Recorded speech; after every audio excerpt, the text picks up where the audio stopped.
Hey everybody, Brad Linder back at you for your Happy Sunday card. I'm going to be sharing this over with the page. Bear with me just a second.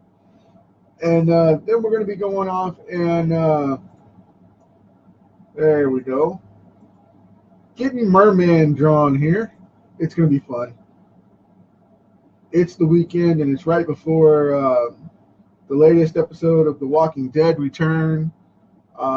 Going to be hanging out here for a few minutes and knocking this one out. Hopefully. Hey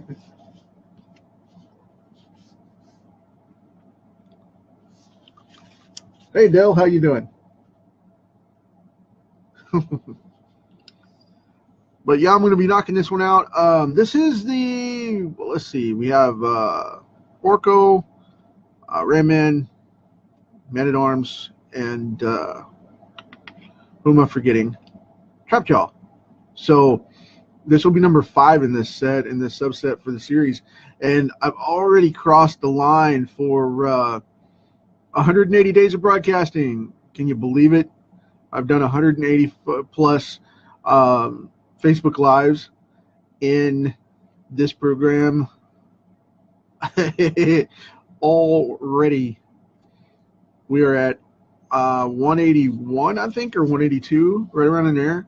I have to check to see how many cards I've done. I may be even further than that. But, yeah, crazy, man. This weekend's been a blast, just knocking stuff out and getting some stuff prepped for the book, inked, colored, that kind of thing, and getting this sketchbook ready for you guys, and getting the how to draw comics training program together too, because I want to start showing that this week and getting some people drawing, opening up a couple of challenges, and asking fellow artists that are fans and followers to jump on, and I'm going to open certain lines for you guys to jump in and actually draw some stuff. It's going to be really cool. It's going to be really cool. And when I say that, what I mean is I'm going to open it to where I'm going to request a few people to come on and show their stuff, and then I'm going to let the fans show what they're doing from the lesson so that we can see how it goes.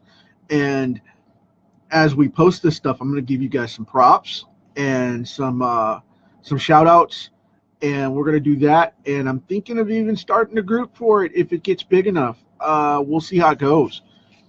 But for starters, I just want to throw out there some information and see how it goes, and let you guys get involved in drawing comics, because everybody always asks me about, how do you do this or how do you do that? And I'm going to open up the floodgate here and give out a bunch of information as we go through the free session of the course. It's not going to cost you anything.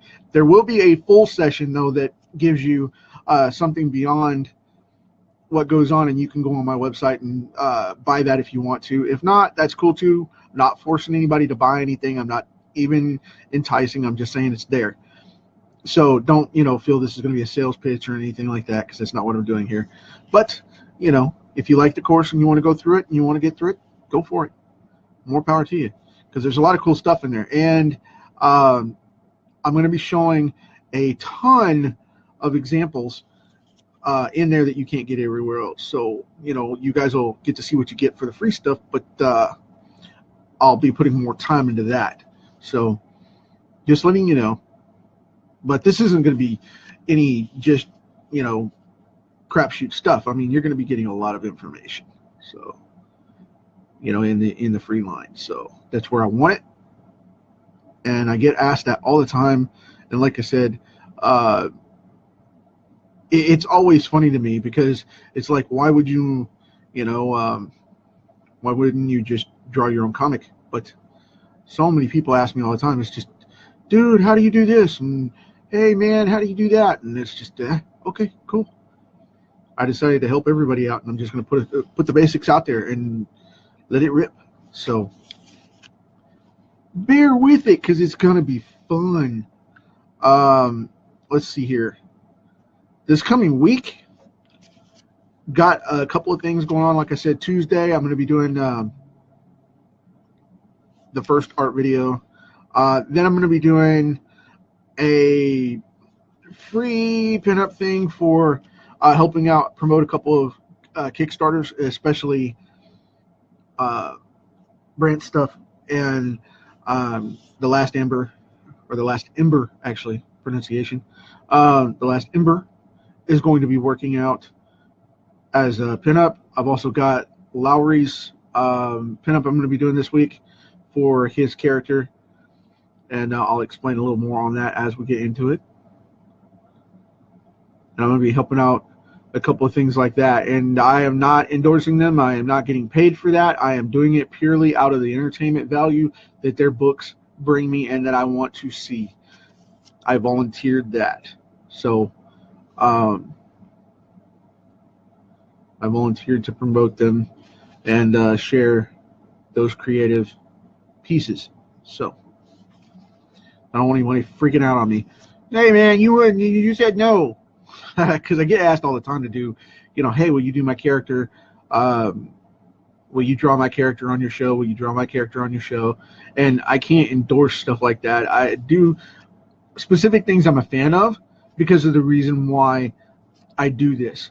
It is strictly for fan presence and exposure to help out Kickstarters and getting them going properly and to stop the abuse of Kickstarter, where people are going on and group buying and all that, and it's just not working out. So of course I'm not going on that table today. It's Sunday, we're keeping it light.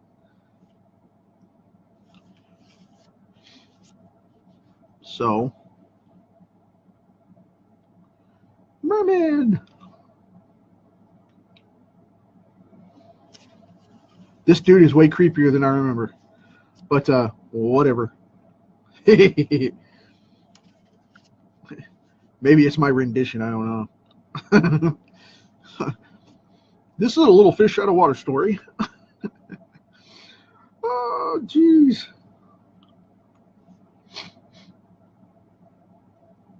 And excuse my sniffling. I'm going through an allergy change because the weather's changing. And I woke up this morning and it was like my face was basically parked with a brick. Just right on top of it, just quick, yeah. Squished it like grape. It's Mr. Miyagi from the original Pat Morita appearances in the Karate Kid films. If you're old enough to know who that is, kudos, you're alive. Take care of the ticker. You're of the age. So, I had a friend of mine go to the cardiologist, and he's all freaked out about it because he's got to go and do a couple of things going on, and he's just barely in his mid-30s, and he's freaking out about it because he had some family history, which I won't go into, but yeah, it cracks me up. It's just like, don't eat bacon every day, dude. You know what I mean? So I was just like, quit it. Don't do the energy drinks every day. Don't do the energy drinks every day. You don't need that much caffeine every day, and you'll be all right. You really will. It's going to catch us all away, but come on, man. But I like my bacon buddies. Well, then you're going to like them till you die. And that's okay, if that's your choice. I'm a big fan of bacon, too. I like bacon. I'm a foodie, so I love cooking and using things differently and getting new experiences and stuff. But, yeah, salads are good, too. So, and the funny thing is they go really well with bacon, too. So, but I digress. So, moving on.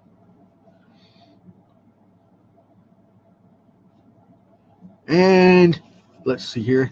He's got a weird chest plate. I'm going to define this chest plate just a little bit. Excuse me. Because it's flat. And I don't like the look of it. I really don't. I stuck it in there because of the fact that is the original is like this. It's just segments, but I wanted to do something a little bit different.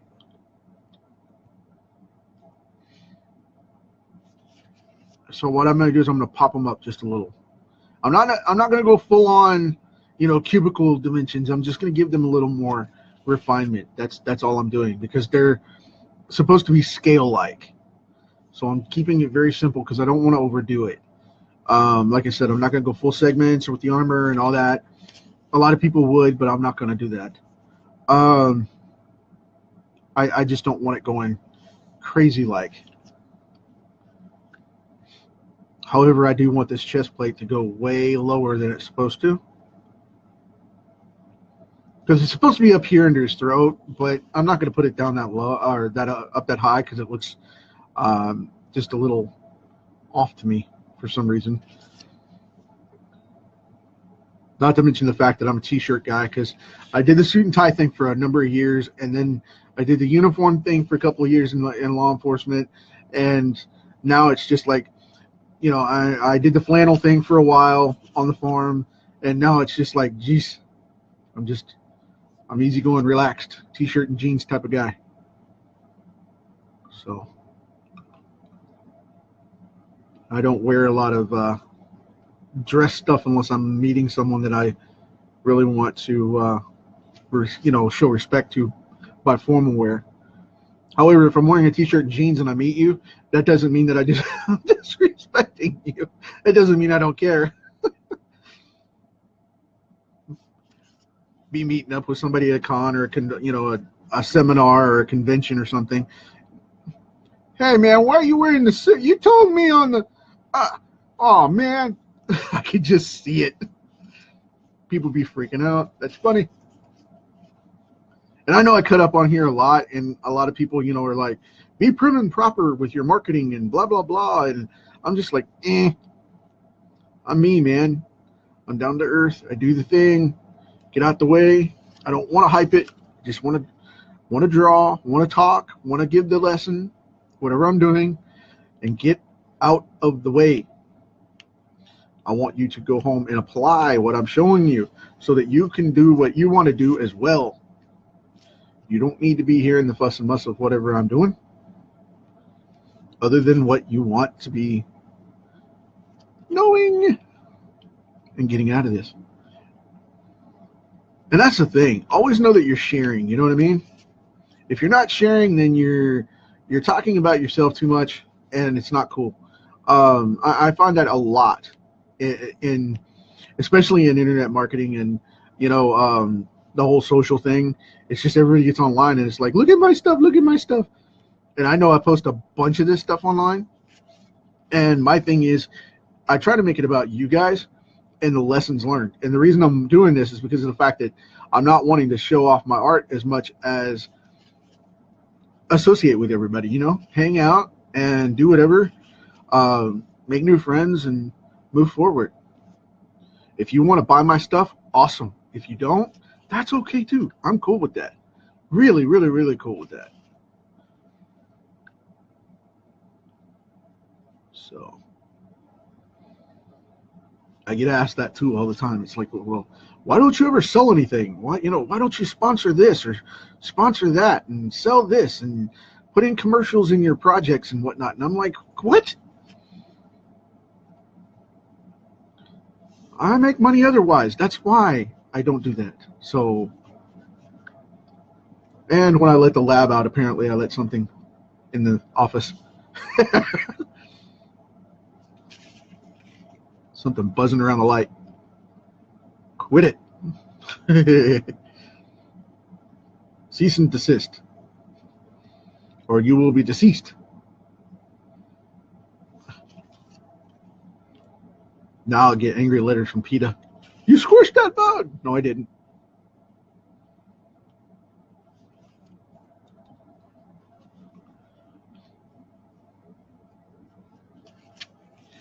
I'll have to catch him and get him out of here. And yes, I actually do that. I don't try to hurt stuff as it comes in, if it does, I try to catch it and get it out.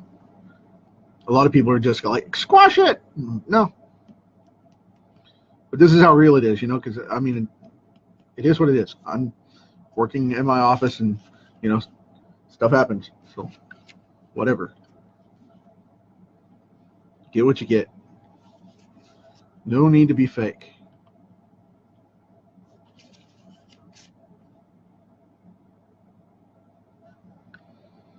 Because I'm just a working guy just like you guys are. And for the gals watching as well, I appreciate that, ladies. Thank you very much.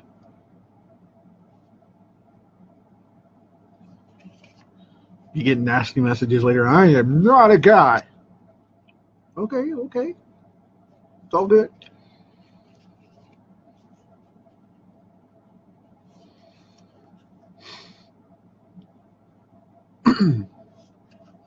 Yeah, I've had people unfriend me all weekend because of the fact that I cleared out my friends list on Facebook and cleaned out some of my Twitter followers and cleaned out some of my Instagram followers.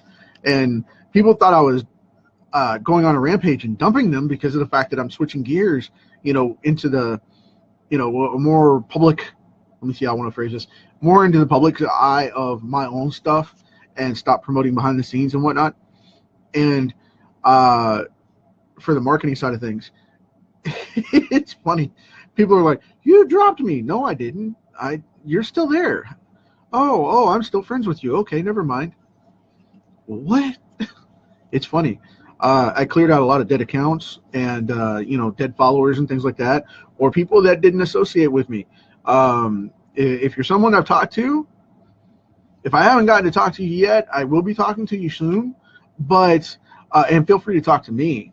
But if you're someone that's just friended me to ride my coattails or to just to build up your friends list with associated people in either industry, comics or otherwise, and you don't have anything to do with anybody, that's a rough call, man. I mean, I try not to bother people, but I've been seeing a lot more of that where people are just joining up, you know, their friend building rather than building relationships, and that's harsh, man. Don't do that. I mean, I know it's the weekend. I want to keep this really light, but yeah, don't do that. If you're getting out there for business and stuff, don't be spamming people. You know, don't be freaking them out. I see that all the time and more in personal profiles and stuff, and it shouldn't be happening. Now, when I share with you guys, I'm sharing because this is just something I started on here with friends, and I wanted to keep it that way. It has escalated to my own page building up, and you guys getting involved in that, and I so appreciate that. But yeah, Facebook told me I had to get a page and couldn't use my personal profile as much. They said I could post it from both places, but I had to definitely put up a page. So that was the main reason I started that, because they know my branding background, and they know my my internet marketing, and they thought that something was fishy about it. I was like, nope, no problem. I will kick out a page. But I put it in both places so everybody can still follow it and show off whatever I'm doing as a share for you guys. But, you know, I see people all the time. It's like, buy my stuff. What? We're friends, man. Stop that. Put that on your page and leave me alone.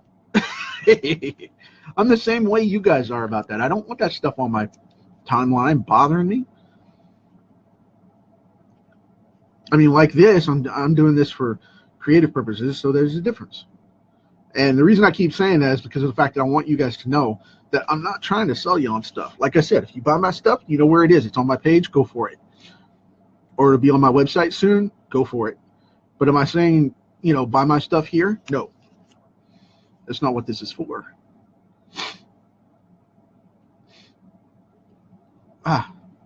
Sorry about that. Sniffle attack. But yeah, don't do that. Don't spam your friends, because I know all the current stuff in the marketing arena is screaming, you know, use Facebook, and I'm like, no, you use a business page on Facebook. You use a branded page on Facebook. You don't go spam your friends on Facebook. That will get you off their friend list really fast.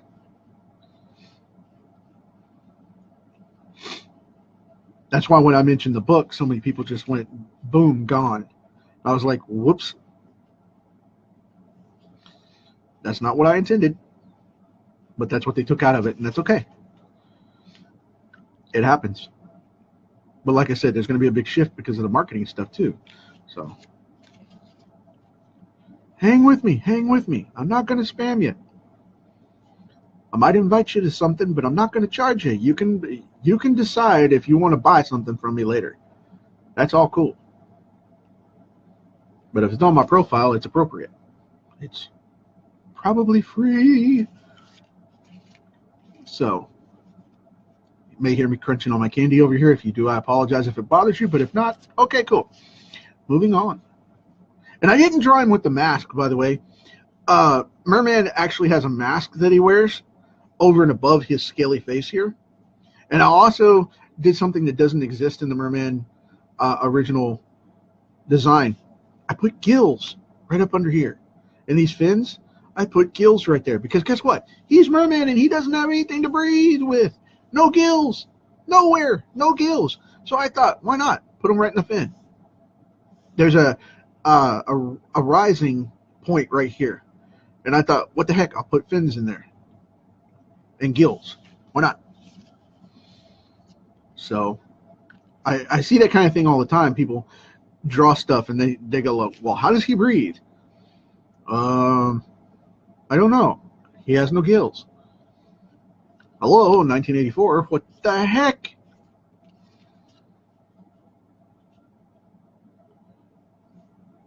So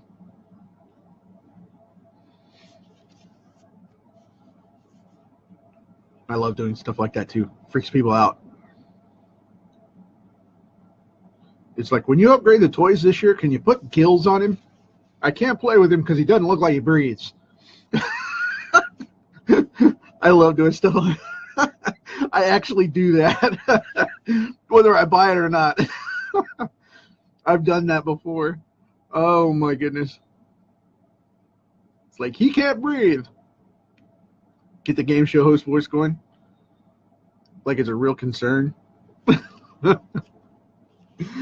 Oh, I'm sorry. It's the weekend. That's funny. I'm going to put this kind of black spot here. And the reason I'm doing that is because this is a tilt line for the armor. Just in case you don't know. It's a tilt line for the armor. That way it looks like it's tipping down. See? That way it looks like it's got a curve to it. Can you guys see that? Hope so.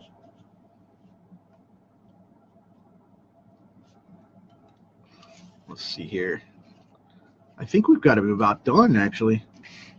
Other than drawing in this little guy back here.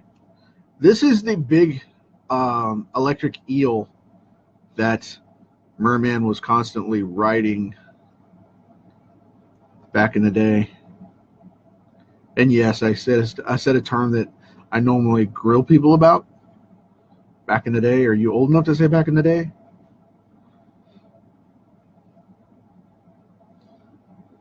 I feel I am now old enough to say back in the day. That's funny. But anyway, this eel is massive, and it was giant, and he would ride it. And it always tried to eat He-Man, and it would always end up jumping out of the water and eating either Mer-Man or Beast-Man or whoever was there, and it would swallow him up. Because Beast-Man and Mer-Man would try to fight and get tied up over it. And it's like, let me control it. No, let me control it. No, it's my fish. No, it's mine. And they would get in a big fight and fight among themselves. And then all of a sudden you would have these big things getting frustrated and then ending up eating them and hauling them off into the water. Or hauling them off in the air or wherever it happened to be. I personally think Beast-Man and Mer-Man were the comic relief of the He-Man show.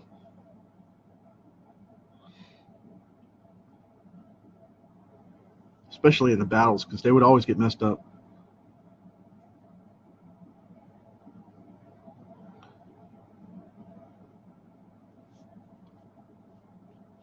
All right, cool deal. What I'm going to do here is put in a couple of shapely bubbles, showing Mer-Man's movement.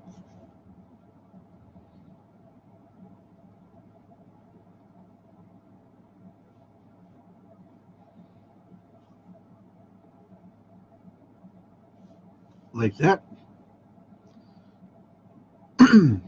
Now, when you do these, you want to stagger them just a bit so that you can show them not quite as tightly lined up, because you want them to look staggered, like they're moving. Because when air bubbles are made in the water, they move like a serpentine pattern because of the fact of the pressure of each other moving the water. So they kind of wiggle back and forth, and you'll want to pay attention to that. You can study other artists for that and find out, more of how that works. But now what I'm going to do is I'm going to cut in a couple of fin lines to kind of ridge that a little bit and clean up that gap. I like the idea of him having like comb fins, which are the lines, they're ridged, and it gives them just a little bit more of a pop. And I drew the okay, I drew the electricity right through the fin there. See, live drawing, I told you. Live drawing. I think that's hilarious. People ask me all the time, do you make mistakes? All the time.